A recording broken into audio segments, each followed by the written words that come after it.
पहले अटेम्प्ट में तो मैंने ऑलमोस्ट 50 टेस्ट सीरीज दिए थे, सिर्फ फुल लेंथ, एंड सेकंड में अराउंड मैंने 30 दी थी। मैंने कुछ अपने टेम्पलेट्स रेडी कर लिए थे कि ऐसा क्वेश्चन आएगा तो आंसर ऐसा होना चाहिए। तो यू विल बी सरप्राइज्ड, ऐसे लोग बोलते नहीं है शायद ज्यादा, बट मैंने 1000 बार सोचा है कि अपने ऑप्शनल चेंज कर दूं। मैंने न्यूज़पेपर से नोट्स कभी नहीं बनाया। I used to have this habit of like reading newspaper 30 minutes to 45 minutes every day. Okay, so average कितने घंटे आपने स्टडी वगैरह करी ना? Hello everyone, welcome to student. तो हमारे साथ हैं कस्तूरी पंडा मैम, जिनका 67 रैंक के साथ यूपीएससी में सिलेक्शन हुआ है, और इसके अलावा मैम का स्टेट पीसीएस में भी 14 रैंक के साथ सिलेक्शन हुआ है, उड़ीसा पीसीएस में। और ये मैम ने जो प्रिपरेशन वगैरह है वो सारी सेल्फ स्टडी से की है, और ये सेकेंड अटेम्प्ट में यानी कि फर्स्ट सेकेंड अटेम्प्ट में सिलेक्शन लेना अपने आप में बहुत बड़ी बात होती है, सेल्फ स्टडी कर। सो आज हम मैम की जो जर्नी है वो जानेंगे। इसके अलावा मैम बी प्लान को लेकर भी काफी कंसर्न थे, इसलिए उन्होंने स्टेट पीसीएस भी दिया। इसके अलावा मैम यूनिवर्सिटीज वगैरह में भी मास्टर्स वगैरह के लिए देख रहे थे। सो आज हम मैम से डिस्कस करते हैं। मैम आप अपना एजुकेशन बैकग्राउंड बताइए। I was born in Bhadrak and वहाँ से मेरी प्राइमरी स्कूलिंग हुई थी, and my father is in administration. तो डिफरेंट डिस्ट्रिक्ट्स में भी मैंने उड़ीसा में किया था मोस्टली, एक और पारादीप है। फिर +2 मैंने भुवनेश्वर से किया। उसके बाद I went for graduation BTech in computer science from NIT Rourkela, खत्म किया 2019 में। फिर उसके बाद ही I decided to start for UPSC, and साथ में ओपीएससी और यूपीएससी दोनों चल रहे थे। Okay, so ma'am civil services में जैसे कि आपने बताया कि आपके फादर वगैरह भी इस सर्विस में है, तो कौन से पोस्ट पे ma'am? He is in the state administrative service, senior OS officer है, एंड उनकी लाइफ बहुत बड़ी इंस्पिरेशन रही है मेरे लिए। मतलब जब वो लोगों के साथ मिलते थे एंड जो फील्ड में जब जाते थे, I often as a small child उनके साथ में कभी कभार गई हूँ, एंड लोग बहुत गिविंग होते हैं, बहुत मतलब प्यारे होते हैं। ऐसे दे ट्रीट की मैंने maybe I was born in Rourkela, लेकिन मैं किसी और भी टाउन में जाऊं, पारादीप हो गया, कोई विलेज हो गया, वहां पे भी वो लोग आपको ऐसे प्यार देते हैं जैसे मैं उसी गांव की बच्ची हूँ। Okay, great. तो बीच में उन्होंने अभी 15 दिन पहले एक फेलिसिटेशन के लिए बुला था। I particularly do not belong to Paradip, सिर्फ 2 साल पढ़ाई की थी वहां पे स्कूल में, बट उन्होंने मुझे बुलाया कि हमारी बेटी को IAS मिला है तो उनका फेलिसिटेशन करेंगे। एंड वो बहुत चीज मुझे हमेशा प्रभावित किया है बचपन से। एक बार तो ऐसे किसी ने बोल दिया था कि आप जाके अपने पापा को बोलो कि वो हमारे लिए भगवान है, because they got help in employment. तो हमेशा वही थी कि मुझे भी ऐसा कुछ करना है, I want to get their blessings too. Okay, so हमने स्टार्टिंग में जैसे डिस्कस किया कि आपने सेल्फ प्रिपरेशन से किया। डेफिनेटली कोई भी सिविल सर्विसेज की जब प्रिपरेशन करने स्टार्ट करता है तो गाइडेंस या फिर कोचिंग लेने का सोचता है, और आप इकोनॉमिकली देखा जाए तो ठीक ठाक फैमिली से हैं, तो मैम आपने क्यों नहीं सोचा कि अगर क्लास लेंगे तो और ज्यादा मेरे लिए आसान हो जाएगा, रादर देन कि हम सेल्फ स्टडी करें? ये एक मंजिल है तो रास्ते भी होंगे, और एक मेंटर भी जो मुश्किलों को आसान बना दे। नतीजे संयोग नहीं होते, दूसरों से बेहतर स्कोर होते हैं। GS Score, an institute for civil services. Good career is a process, and mentoring at GS Score is driven by primarily 2 objectives. One is empowerment and another is excellence. This is what we are known for. कामयाबी की राह पर 1000 से भी ज्यादा निशान। GS Score।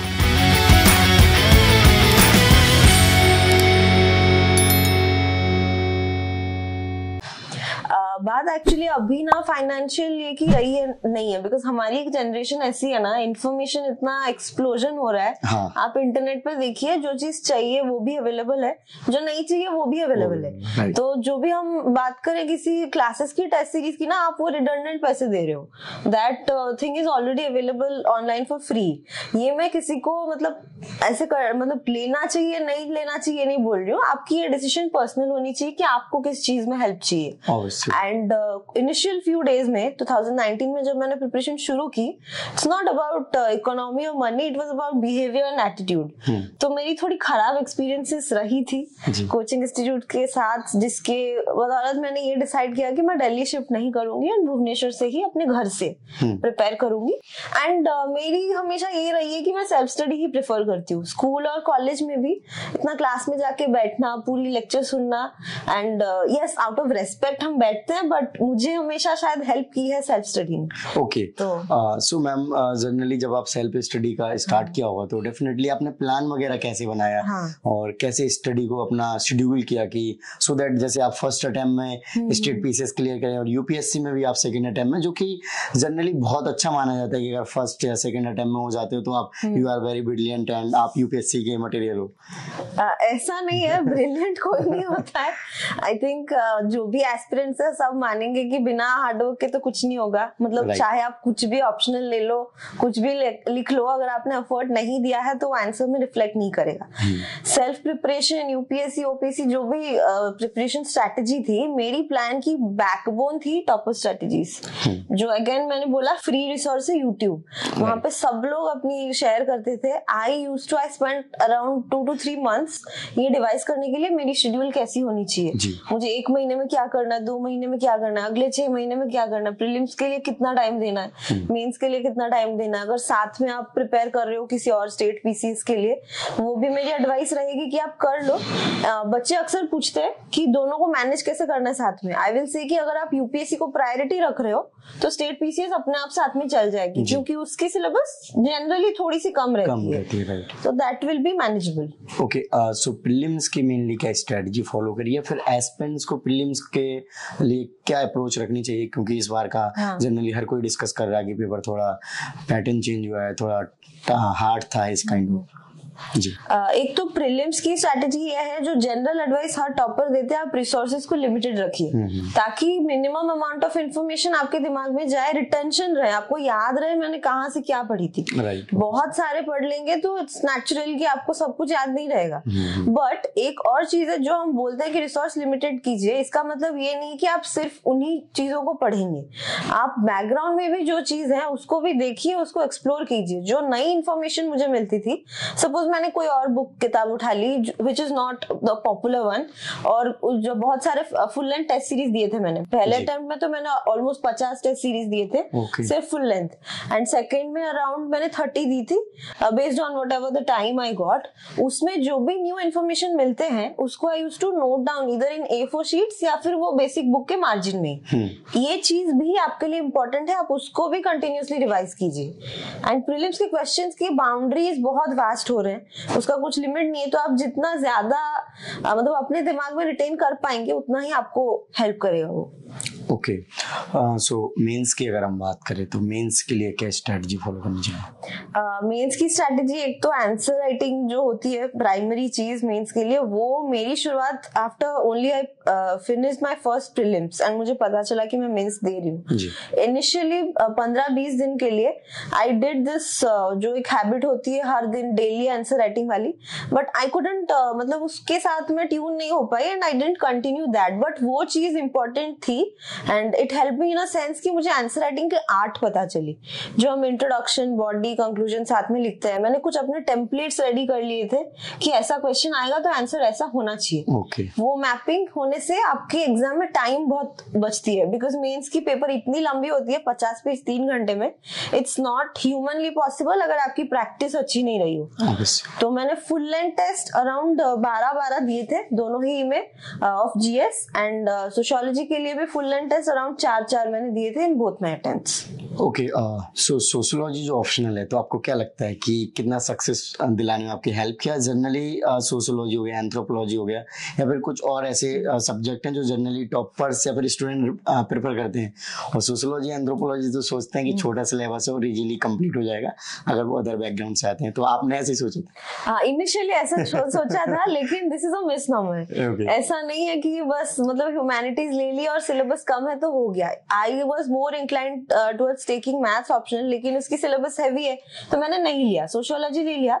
But you will be surprised, ऐसे लोग बोलते नहीं है शायद ज्यादा, बट मैंने 1000 बार सोचा है कि अपने ऑप्शनल चेंज कर लूं। प्रॉब्लम ये थी, I am from a engineering background, तो एक वो जो point wise logical way of mind आ जाती है कि यही सही है और ये गलत है, लेकिन ह्यूमैनिटीज में ऐसा नहीं होता। मतलब सोशियोलॉजी हो, एंथ्रोपोलॉजी हो, पॉलिटिकल साइंस हो, जो भी हो, बहुत ग्रे एरियाज होते हैं।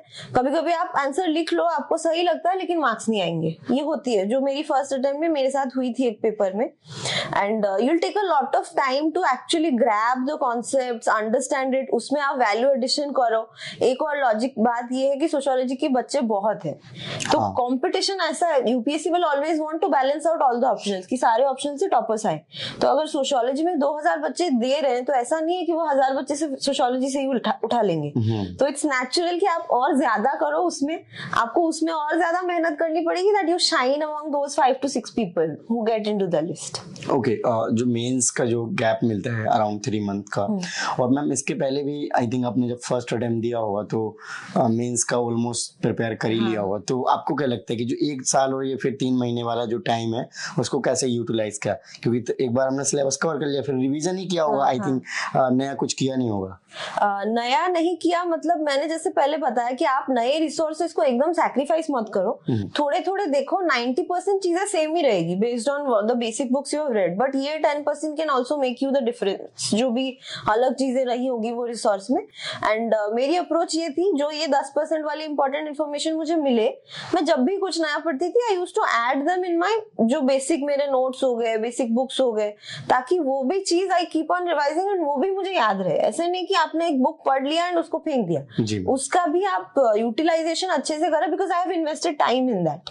अपनी एफर्ट की रेस्पेक्ट कीजिए. ओके, जनरली एनसीईआरटी और उसके बाद आ जाता है न्यूज़पेपर को लेकर कंफ्यूजन, तो इसमें क्या करना चाहिए? एनसीईआरटी मैंने सिर्फ हिस्ट्री की ली थी 11-12 वाली, ज्योग्राफी की ली थी 11-12 वाली, एंड इकोनॉमिक्स वाली एनसीईआरटी क्लास 11 ओनली मैंने एक बार रीडिंग किया था, उससे मैंने नोट्स नहीं बनाया था एंड रिवाइज भी नहीं किया था. एंड सोशियोलॉजी के लिए वो मैंने एक बार रीडिंग किया था before I started my optional 11 और 12 दोनों की. अगर आपको सोशल इश्यूज GS1 में प्रॉब्लम हो रही है तो उसको आप फिर रिवाइज करके नोट्स भी बना सकते हो. न्यूज़पेपर के लिए मैंने न्यूज़पेपर से नोट्स कभी नहीं बनाया. I used to have this habit of like reading newspaper 30 minutes to 45 minutes every day, ताकि उसमें भी आपको थोड़े थोड़े कुछ याद रहे कि साथ में चल क्या रहा है दुनिया में, वो सब. एंड करंट अफेयर्स रिविजन के लिए आई मोस्टली रेफर टू जो CA PDFs होते हैं मंथली, एंड प्रीलिम्स और मेंस के पहले जो कंपाइलेशन आते हैं उसको I used to revise multiple times. Okay, so average कितने घंटे आपने स्टडी वगैरह करी ना? एवरेज आप देख लो, कभी कभी मेंस के पहले 12-14 घंटे चले जाते थे, कभी कभी ऐसे बहुत ही मतलब डिफिकल्ट डेज होती है, बहुत लो फील करते हो तब 0 भी होता है, एंड बीच में कभी 4-5 घंटे भी होता है, कभी 1-2 भी घंटे होता है. तो एवरेज आप 6-8 घंटे ही पकड़ लो. ओके, टारगेट जैसे बनाने होते तो वो टारगेट कैसे बनाते थे और किस तरीके से उनको अचीव करने का ट्राई करते हैं? मेरे पास हमेशा मतलब वो ऑर्गेनाइज्ड हूँ कि कब क्या करना है, तो I used to make time tables for myself and चिपकाती थी. ऐसा नहीं है कि 2 घंटे में इसको कवर करना है, लेकिन आई हैड कि by the end of this week I should be done with this subject, ये मेरा खत्म हो जाना चाहिए. तो एक चीज उसमें ना आपके दिमाग में प्रेशर बैठती है, कभी कभी हम प्रोक्रेस्टिनेट करते हैं, एक दिन छुट्टी ले लिया तो next day you should give double efforts कि पहले वाले दिन का और आज का दोनों का खत्म करना है मुझे आज बैठ के. तो that was my strategy. Right ma'am. Okay, so ma'am आप टाइम टेबल, आपने बताया कि मैं टाइम टेबल बनाती थी, सो जनरली जो टाइम टेबल होते हैं ना, इतने बजे वेकअप करना है फिर फ्रेश होना, आप उस तरीके से बनाती थी या फिर कैसे रहेगा? उस तरीके से time table 5 to 7 PM 7 to 9 PM ऐसा नहीं था. टाइम टेबल जनरली मैं उठने का एंड अपने एक्स्ट्रा करिकुलर्स का नहीं बनाती थी, बिकॉज मेरी ये पर्सनल चॉइस है कि आप अगर कोई हॉबी परस्यू कर रहे हो, कुछ जनरल चीजें कर रहे हो, तो that should be in a more relax state of mind. Time table का मेरा लॉजिक ये था कि time table gives you a bit of seriousness, कि आप सीरियस बनो, एंड वो सीरियसनेस मैं सिर्फ यूपीएससी के लिए रखती थी, not for my hobbies. So ma'am आप अर्ली पर्सन थे या फिर लेट नाइट पढ़ने वाले? I am more of a late night person. Late night, so रात में पढ़ लिया, दिन में सोने का सेट.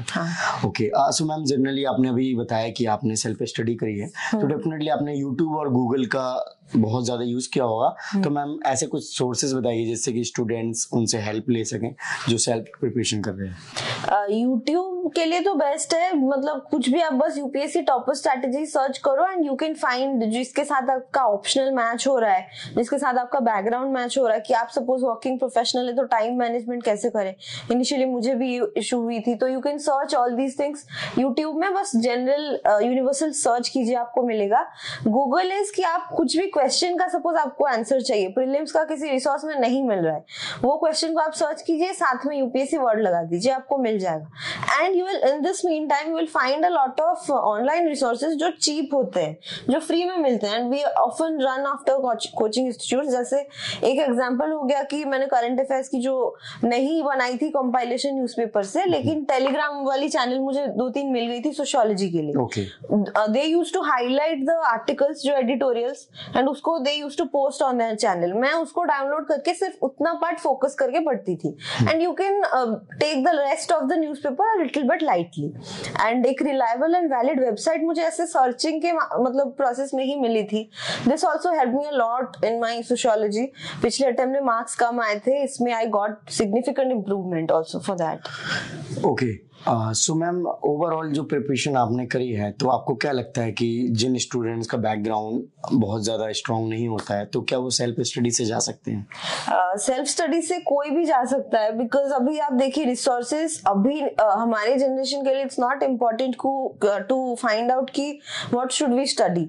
आई थिंक हमारी प्रायोरिटी ये होनी चाहिए what we should not study, because there is already too much noise in the market and सब कुछ यूपीएससी के लिए इम्पोर्टेंट नहीं होता। आप पहले खुद का एक रिसर्च कीजिए। अगर आपके पास मोबाइल फोन या जनरल लैपटॉप, ये तो हम डिजिटल इंडिया के माध्यम से जो गवर्नमेंट कर रही है आपको हेल्प कर रही है, उसकी थोड़ी हेल्प उठाइए। ओके, मार्क्स वगैरह मैम आपके किस तरीके से आएगा? जीएस में कितने मार्क्स आ रहे हैं एंड ऑप्शनल और इंटरव्यू? जीएस में जीएस 1-2 में मुझे दोनों में 117 अराउंड आए थे। एथिक्स में I had similar marks also 116-17। GS 3 में शायद थोड़ा मतलब हुआ है रिलेटिव मार्किंग, जिसकी वजह से मार्क्स रिलेटिवली कम है, बेस्ड ऑन हाईएस्ट भी कम है। एंड सोशियोलॉजी में I have scored around about 288 to 290। And इस बार पर्सनालिटी टेस्ट में मुझे पिछली बार से अराउंड 20 मार्क्स का डिफरेंस मिला है। Last time I had in 160s, इस बार I got 184, तो वो भी this was a significant difference as well. Okay, so last time भी आप इंटरव्यू के लिए अपेयर हुए थे। Great ma'am. सो मैम जनरली जब हम लोग सोचते हैं, फिर जब मैं प्रिपरेशन का सोचा था, तो मैं सोचता था कि जो ऑलरेडी इस बैकग्राउंड से आते हैं तो वही लोग सेव निकाल सकते हैं, और जो जनरल बैकग्राउंड से आते हैं वो नहीं निकाल सकते हैं, फिर उनको बहुत टाइम लगेगा। हालांकि ऐसा नहीं है, बहुत सारे स्टूडेंट आ रहे हैं फर्स्ट अटेम्प्ट में निकाल दे रहे हैं। तो मैम इंटरव्यू में कुछ इस टाइप की चीजें पूछी गई थी आपसे कि आप तो ऑलरेडी इस फील्ड से हैं तो आपको ज्यादा हार्ड नहीं? वो एक्चुअली मेरी interview this time it was a lot more focused on technology, जो मेरी बैकग्राउंड है।